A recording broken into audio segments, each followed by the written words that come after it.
میٹھے میٹھے اسلامی بھائیوں، ایک بادشاہ اپنے مصاحبوں کے ساتھ کسی باغ کے قریب سے گزر رہا تھا کہ اس نے دیکھا باغ میں سے کوئی شخص سنگھیڑے یعنی چھوٹے چھوٹے پتھر پھینک رہا ہے۔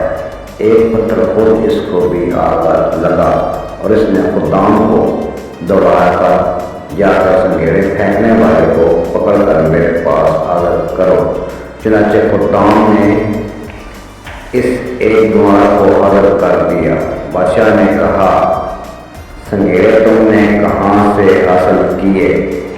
اس نے ڈرتے ڈرتے کہا، میں ویرانے میں سیر کر رہا تھا کہ میری نظر ان خوبصورت پتھروں پر پڑے، میں نے ان کو چوری میں پا لیا۔ اس کے بعد پھرتا پھراتا اس باغ میں آ نکلا اور پھل توڑنے کے لیے یہ پتھر استعمال کر لیے۔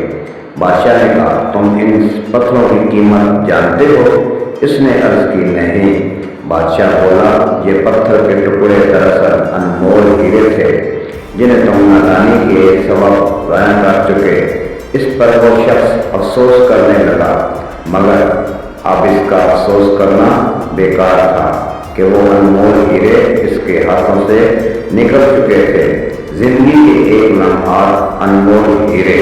میٹھے اسلام بھائیوں، اسی طرح ہماری زندگی کے لمحات بھی انمول ہیرے ہیں۔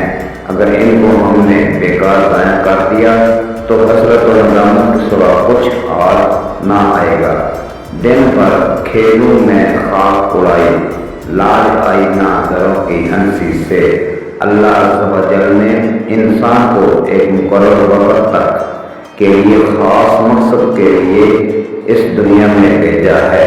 چنانچہ 12-18 سورۃ المؤمنین آیت نمبر 115 میں ارشاد ہوتا ہے، ترجمہ کنز الایمان، تو کیا یہ سمجھتے ہو کہ ہم نے تمہیں بیکار بنایا اور تمہیں ہماری طرف پھرنا نہیں؟ تفسیر خزاں العرفان میں اس آیت مقدس کے تحت لکھا ہے، اور کیا تمہیں آفت میں جزا کے لیے اٹھنا نہیں، بلکہ تمہیں عبادت کے لیے پیدا کیا کہ تم پر عبادت لازم کریں، اور آفت میں تم ہماری طرف لوٹ کر آؤ، تمہیں تمہارے اعمال کی جزا دیں۔ آمین بجاہ نبی صلی اللہ علیہ وسلم۔